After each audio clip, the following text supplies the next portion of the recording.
Hi everyone, welcome back to my channel. আজ আমি আপনাদের জন্য ক্রিস্পি পটেটো রিংস রেসিপি নিয়ে এসেছি। এই পটেটো রিংস কিন্তু বানানো খুবই সহজ, মাত্র দুটো উপকরণ দিয়ে আমি তৈরি করেছি। আর এই পটেটো রিংস বানাতে 10 থেকে 15 মিনিট লাগবে। বাচ্চারা কখনো বাইরে স্ন্যাক্স খেতে ইচ্ছে করলে এরকম ভাবে ঘরে তৈরি করে দিতে পারেন, বাচ্চারা খুবই পছন্দ করবে। তো কিভাবে তৈরি করবেন এই ক্রিস্পি পটেটো রিংস, তো চলুন দেখে নেওয়া যাক আজকের এই ভিডিওটি। ক্রিস্পি পটেটো রিংস বানানোর জন্য একটা বড় সাইজের মিক্সিং বোলে নিয়ে নিচ্ছি 4টে মিডিয়াম সাইজের আলু বয়েল করে। তারপর আলুগুলোকে ভালো করে ম্যাশ করে নিতে হবে, বড় দানা যেন না থাকে আলুর মধ্যে।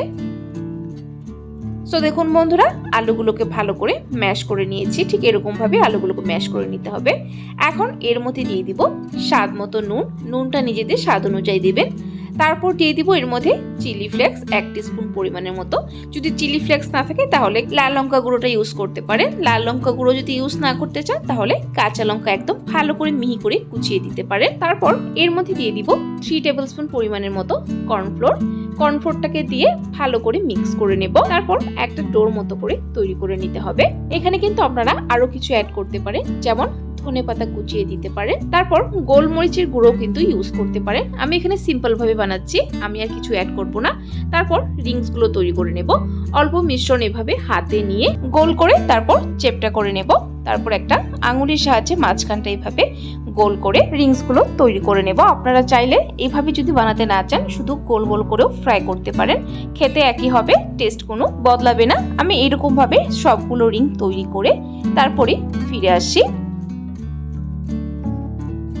সো দেখুন বন্ধুরা, সবগুলো রিংস আমি তৈরি করে নিয়েছি। ঠিক এরকম ভাবে তৈরি করে কিন্তু ফ্রিজে রেখে দিতে পারেন, যখন খেতে ইচ্ছে করে বের করে ফ্রাই করে নিতে পারেন। তো চলুন রিংস গুলো ফ্রাই করে নেব। রিংস গুলো ফ্রাই করার জন্য একটা প্যানে বেশ কিছুটা সাদা তেল দিয়ে ভালো করে গরম করে নিয়েছি। তেলটা কিন্তু ভালো করে গরম করে নেবেন। তারপর গ্যাসের ফ্লেমটা মিডিয়ামে রেখে এক এক করে রিংস গুলো ছেড়ে দেব। তারপর গ্যাসের ফ্লেমটা মিডিয়াম টু লোতে রেখে ভালো করে ঘুরিয়ে ঘুরিয়ে রিংস গুলোকে লালচে করে ভেজে নেব। রিংস গুলো কিন্তু হাই ফ্লেমে ভাজবেন না, নইলে কিন্তু ভিতরে কাঁচা থেকে যাবে, ক্রিস্পি হবে না। লো ফ্লেমে সুন্দর করে ঘুরিয়ে ঘুরিয়ে ভাজবেন, তবে রিংস গুলো খেতে ভালো লাগবে। আগে যেগুলো দিয়েছি এগুলোকে সাইডে করে বাকি আরো কয়েকটা দিয়ে দিচ্ছি সাইড দিয়ে। সবগুলো রিং এইভাবে একটা স্পুনের সাহায্যে ভালো করে ঘুরিয়ে ঘুরিয়ে লালচে করে ভেজে নেব। সো দেখুন বন্ধুরা, রিংস গুলো আমার ভেজে নেওয়া হয়ে গেছে, সুন্দর লালচে কালার এসে গেছে। এগুলোকে আমি একটা আলাদা পাত্রে তুলে নেব। তারপর গরম গরম টমেটো সসের সাথে সার্ভ করে নেব। সো বন্ধুরা, দেখলেন তো কতটা কম সময়ে কতটা ইজিলি তৈরি হয়ে গেল।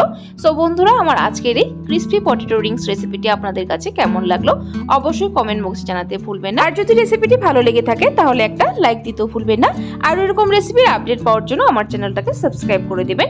সাবস্ক্রাইব করে পাশে থাকা বেল আইকনটা ক্লিক করে অল করে দেবেন, তাহলে আমার চ্যানেলে যখনই কোনো নতুন রেসিপি আসবে নোটিফিকেশন আপনাদের কাছে পৌঁছে যাবে। ভিডিওটি সম্পূর্ণ দেখার জন্য অসংখ্য ধন্যবাদ। ভালো থাকবেন, সুস্থ থাকবেন।